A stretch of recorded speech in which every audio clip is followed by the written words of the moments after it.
Pemirsa, untuk membahas mengenai vaksinasi untuk awak media ini, saat ini kami sudah terhubung dengan Ketua Ikatan Jurnalis Televisi Indonesia atau IJTI Jawa Tengah, Pak Teguh Hadi Prayitno, dan juga Ketua Aliansi Jurnalis Independen Kota Semarang, Edi Faisal. Terima kasih Pak Teguh dan juga Pak Edi Faisal telah bergabung bersama kami. Terima kasih, Mas. Ya, baik, kita akan ke Pak Teguh terlebih dahulu ya Pak Teguh. Untuk Ya, IJTI, sudahkah menerima surat edaran dari Dewan Pers ini? Kemudian bagaimana komitmen IJTI dalam vaksinasi untuk awak media ini, Pak Teguh? terima kasih. Selamat siang Mas Noval, salam sehat untuk kita semua. Saya mohon izin saya lepas masker saya ya, biar suaranya kelihatan jelas karena Ya. saya dalam posisi sendirian ini. Silakan Pak Teguh.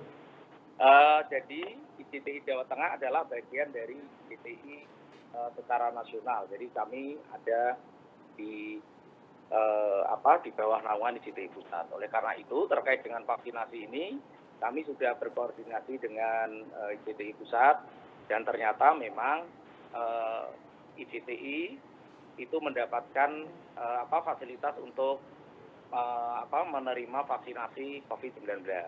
Oleh karena itu kami yang ada di Jawa Tengah juga sudah berkoordinasi dan sudah membagikan link untuk pendaftaran. Dan teman-teman IJTI Jawa Tengah sudah kami minta untuk melakukan pendaftaran vaksin tersebut. Baik, Pak Teguh, kita akan coba ke Pak Edi Faisal. Pak Edi, tadi di informasi sebelumnya dari Aji sepertinya masih bimbang atau masih kurang yakin dengan adanya vaksinasi untuk awak media ini. Sebenarnya apa dasar atau alasan dari Aji sendiri masih bimbang terhadap vaksin yang sebenarnya sangat dibutuhkan oleh rekan-rekan jurnalis di lapangan, Pak? Ya, artinya gini, bahwa pernyataan saya tadi masih bimbang dengan kebijakan itu, yang bimbang itu bukan pemerintah ya. Yang bimbang justru Aji sendiri. Kenapa kami bimbang? Karena itu kan vaksin dianggarkan oleh pemerintah. Baik. Dan kita masuk dalam satu mendapatkan vaksin itu di tengah masyarakat dan bangsa Indonesia masih belum mendapatkan juga, kan seperti itu.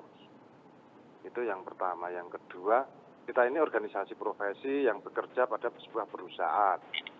Maka harusnya tanggung jawab perusahaan dong untuk memberikan vaksin itu, bukan dianggarkan sama pemerintah. Jadi pandemi ini sebenarnya pemerintah sudah babak belur menghadapi tentang baik sektor ekonomi, kesehatan, lain sebagainya. Ternyata masih direpoti oleh kawan-kawan yang organisasi profesi yang mendapatkan vaksin dari negara. Seharusnya ini tanggung jawabnya bukan tanggung jawab negara, tapi tanggung jawab pengusaha untuk memberikan vaksin terhadap pekerjanya. Gitu. Nah, kebimbangan saya itu. Baik. Nah, maka ketika Aji kemarin koordinasi sama Dewan Pers, ya mereka tidak berani mengiyakan, karena harus koordinasi dulu dengan Aji-Aji kota yang ada di Indonesia. Gitu. Lalu bagaimana nanti Pak kalau akhirnya proses vaksinasi ini tetap dipegang oleh pemerintah? Apakah berarti Aji akan menolak vaksin ini atau seperti apa Pak?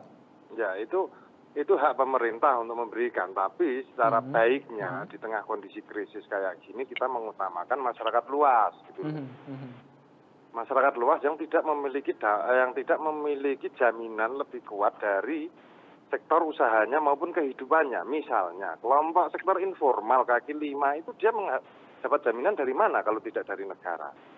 Sedangkan kita organisasi profesi, kemudian organisasi profesi banyak, ada dokter lain sebagainya, itu ya tanggung jawabnya termasuk wartawan, tanggung jawabnya ya terhadap perusahaan yang bertanggung jawab untuk melindungi pekerjanya dari ancaman penularan COVID, kan seperti itu. Nah, itu yang pakai kami logikakan terhadap vaksinasi terhadap organisasi profesi ini. Dan seharusnya Dewan Pers memahami bahwa keberadaan Dewan Pers itu dalam kondisi pandemi ini salah satunya ya mengontrol karya jurnalistik maupun konten-konten yang sifatnya mensosialisasikan maupun mengevaluasi terhadap kebijakan pemerintah, bukan justru memfasilitasi. Seharusnya dorongnya terhadap perusahaan, bukan kepada pemerintah. Baik. Gitu, Mas. Baik, Pak Edi, kita coba cek ke Pak Teguh. Pak Teguh, bagaimana menanggapi respon dari Aji ini? Sepertinya sebenarnya sama-sama akan divaksinasi seperti itu, sama-sama bersedia untuk divaksinasi. Hanya ini yang satu ingin pemerintah, yang satu ingin dari instansinya tersendiri. Kalau dari IJTI sendiri melihatnya seperti apa? Sebagai sebuah yang melingkupi jurnalis di Jawa Tengah terutama, Pak Teguh? Jadi dialog live ini adalah live saya yang kedua, sebelumnya dengan salah satu televisi. Jadi tidak saya sebutkan televisinya, nanti nyebut merek ya, di Metro TV ini. Di dalam dialog itu saya sampaikan bahwa jurnalis adalah salah satu profesi yang harus dilindungi untuk mendapatkan vaksin. Termasuk juga kepada seluruh masyarakat dengan profesi apapun. Artinya justru kami melihat bahwa vaksinasi diberikan ini bukan kemudian kami minta kepada negara bahwa jurnalis digratisi kemudian rakyat tidak. Justru kami mintanya adalah seluruh rakyat Indonesia ini harus divaksin secara gratis. Gitu. Jadi kami justru malah itu saya sampaikan di awal beberapa minggu yang lalu sekitar tanggal 4 saya masih ingat, itu sudah saya sampaikan di awal ketika kami ditanya, ini kan lebih pada temanya tentang jurnalis. Jadi maka saya akan bicara tentang urgensi vaksinasi terhadap jurnalis. Ketika saya sebagai bagian dari bangsa, saya menyampaikan bahwa vaksinasi ini hendaknya dilakukan kepada semua masyarakat, tidak peduli profesi apapun, secara gratis. Dan bahwa nanti akan bertahap, itu kan soal waktu. Dan belum ada vaksinasi, misalnya di Semarang misalnya, apakah ada pihak swasta yang sudah membuka vaksinasi mandiri? Saya belum tahu itu yang terkait dengan ya. Jadi saya di awal tanggal 4 sudah saya sampaikan jauh-jauh hari kepada seluruh rakyat dilakukan itu. Dan saya unggah di media sosial juga.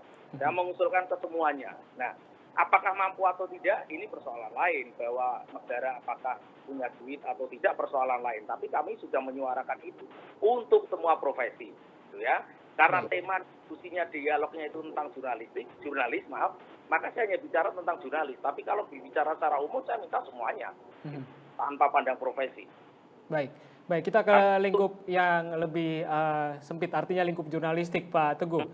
Ya. Apakah dari IJTI sendiri sudah melakukan pendataan siapa-siapa saja yang bisa mendapatkan vaksinasi ini, dan apakah IJTI juga akan membantu apabila nanti ada wartawan yang belum tergabung dalam IJTI tapi harus mendapatkan vaksinasi juga seperti yang Pak Teguh tadi sampaikan? Link yang kami terima itu ternyata pendaftarannya itu adalah personal. Jadi masing-masing mendaftarkan secara mandiri, sendiri-sendiri mendaftarkannya sendiri. Jadi kami hanya sekedar tahu saja, oh berarti anggota kami yang sudah mendaftar sekian. Di Jawa Tengah, bukan Jawa Tengah, IJTI Jawa Tengah yang mendaftarkan juga. Link itu siapapun bagi jurnalis silakan untuk mengisi link tersebut.